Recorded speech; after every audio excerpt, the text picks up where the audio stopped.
Et salut toi!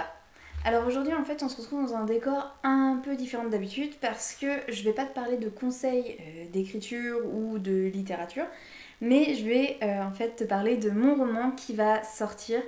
Normalement, si tout se passe bien, il sort le jour où tu verras cette vidéo là, donc c'est-à-dire le 10 octobre. Du coup je suis un peu nerveuse à l'idée de te présenter mon roman parce que même si tu me suis sur les réseaux sociaux et que tu as peut-être vu la couverture, ça va être la première fois que j'en parle sur YouTube.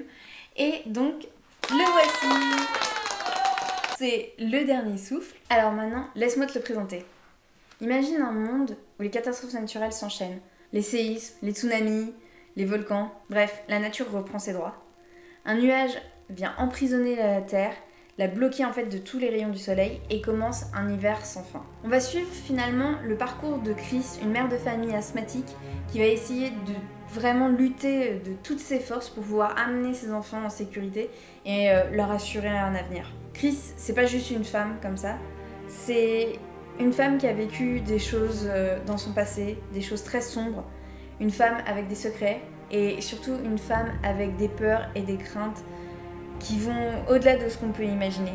C'est une femme discrète mais qui finalement renferme une immense force en elle.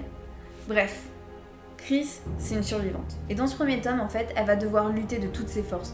Elle va devoir lutter contre les éléments naturels, mais aussi, en fait, contre toute la noirceur qui l'entoure, que ce soit, en fait, dans son quartier, ou même dans son foyer, ou encore, en fait, au fond d'elle. Alors, à la base, si tu avais suivi, j'ai participé au concours Folio, et il fallait écrire un roman. C'est ce roman que j'avais écrit pour le concours. Ça devait être finalement un one-shot. Sauf que c'est vrai que j'ai eu du mal à lâcher Chris et la fin de ma première version était une fin assez ouverte qui pouvait inviter à une suite.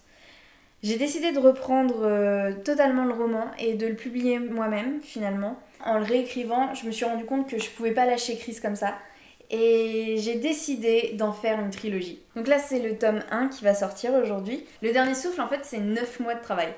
Une grossesse, très clairement. C'est mon bébé, mon gros bébé. C'est pas 9 mois non plus de travail à temps plein, parce qu'entre-temps, j'ai écrit et j'ai publié mon recueil de nouvelles. Promenons-nous tant que la mort n'y est pas. D'ailleurs, tu peux toujours te le prendre sur Amazon si t'as envie. Mais c'est quand même 9 mois pendant lesquels j'ai peaufiné ce roman. Je n'ai jamais autant retravaillé un texte. J'ai vraiment vu une énorme évolution en fait entre ma première version et la version finale. J'ai douté, j'ai été euphorique, j'ai changé, bref, j'ai vraiment mûri avec ce roman et je suis extrêmement fière de pouvoir te le présenter aujourd'hui. J'espère en tout cas qu'il te plaira énormément.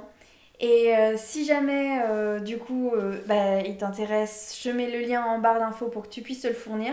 Je vais essayer de faire en sorte que tu puisses te le fournir à la fois sur Amazon mais aussi sur mon site internet directement si tu ne veux pas passer par Amazon, ce que je peux comprendre.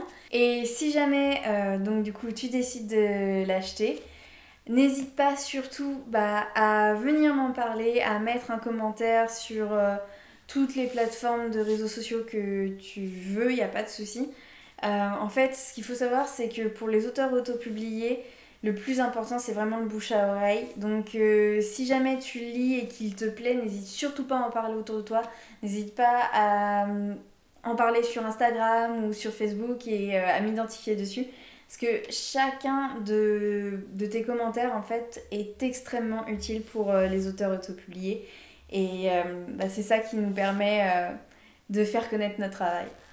Donc en tout cas je te remercie pour avoir regardé cette vidéo, je t'embrasse fort et j'espère te retrouver au rendez-vous pour la sortie du bouquin.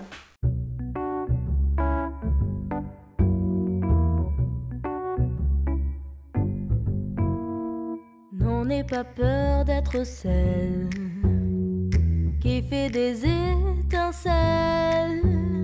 Étincelle qui t'a déçu, sans elle tu seras la plus belle.